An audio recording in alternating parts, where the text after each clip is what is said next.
Hey everybody, it's Taylor with Boydston Grove, and today we're going to make a cribbage board with storage. Let's get into it. This is going to be so much fun! I can't wait. I have a really good friend who's in the Navy, and when he has downtime, he really enjoys playing cards, especially cribbage. So today we're going to make him a custom cribbage board. That is a noble cause. To make the cribbage game board, I'm going to be using this template that I bought off of Amazon.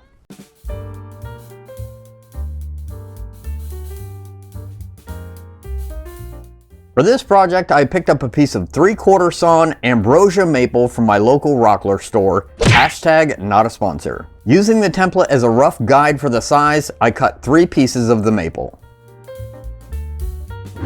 My plan for the storage section of this game was to take one of the boards and wallow out spaces for the playing cards and for the playing pins. But as you can see, these boards are not thick enough for the depth of a set of playing cards. So my idea is to take a third board and resaw it and laminate it to the back so that I can actually have enough thickness to wallow out the space for the playing cards.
Once it was dry, I moved on to drilling all the holes for the game board.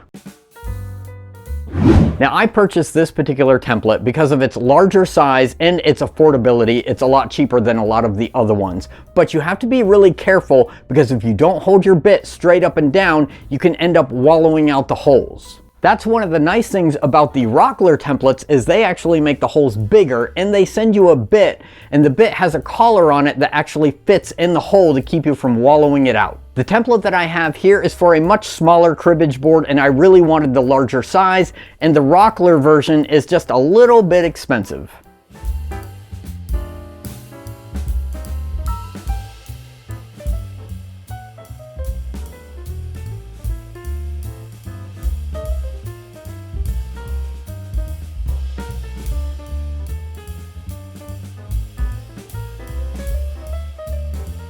Despite my efforts of adding the painter's tape and attaching the template, I still got a little blowout around some of the center holes, but it's pretty minimal and there's enough movement in the wood that I don't think it'll be noticeable. I marked out 3 spots in the second board and used my router with a plunge bit to wallow them out.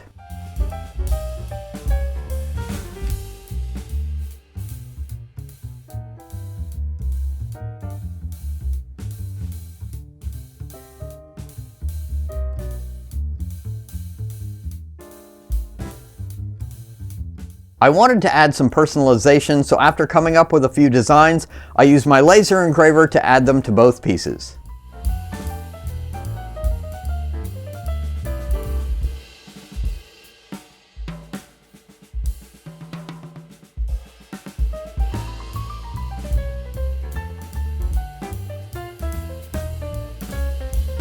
I used a sanding bit in my Dremel to remove the burn marks from inside the cutout areas, and then I used a cove bit in my router to add some little spots to make it easier to pull out the playing cards.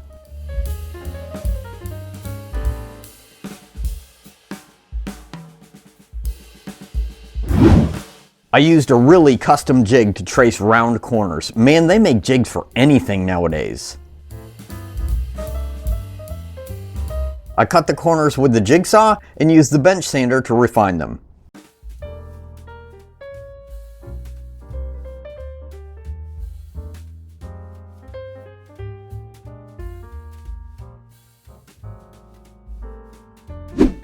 I put a chamfer on the outside of both pieces. It not only looks nice, but it helps disguise the thin piece that I laminated onto the card storage piece. Alright, let's push pause for a minute. My original intention with this design was to use hinges so that both pieces would open nicely and lay flat while you're playing it. But it wasn't until this point in the process that it occurred to me that because I made the storage section thicker, it's no longer going to sit flat. I decided because I'm so far along in the process, instead of completely starting over, I'll just shift gears and use rare earth magnets. Nice save. I used a center finder jig I made to mark the spots for the magnets. I have a short you can watch if you want to know how to make this jig. I'll leave a link in the description below. I used a 1/2 inch Forstner bit to drill out the spots until the magnet sat flush with the surface.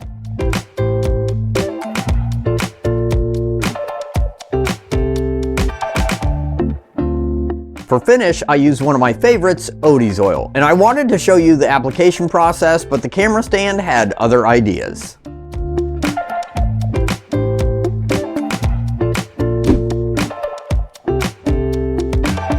I used E6000 to glue in the magnets. This stuff is great because it pretty much sticks anything to anything else. The only downside is the dry time is around 24 hours. I taped off the bottom of the storage areas to keep from getting finish on them because I wanted to add some self-adhesive felt, and the tape worked great as templates for the felt.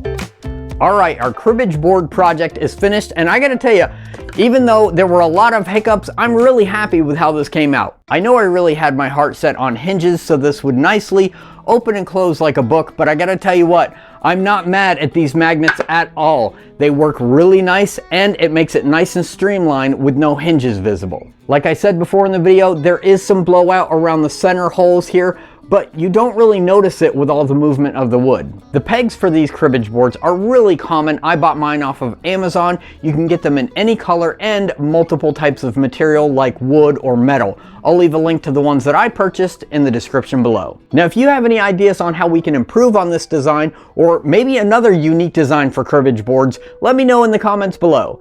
Thank you very much for watching, be safe, and have a great day.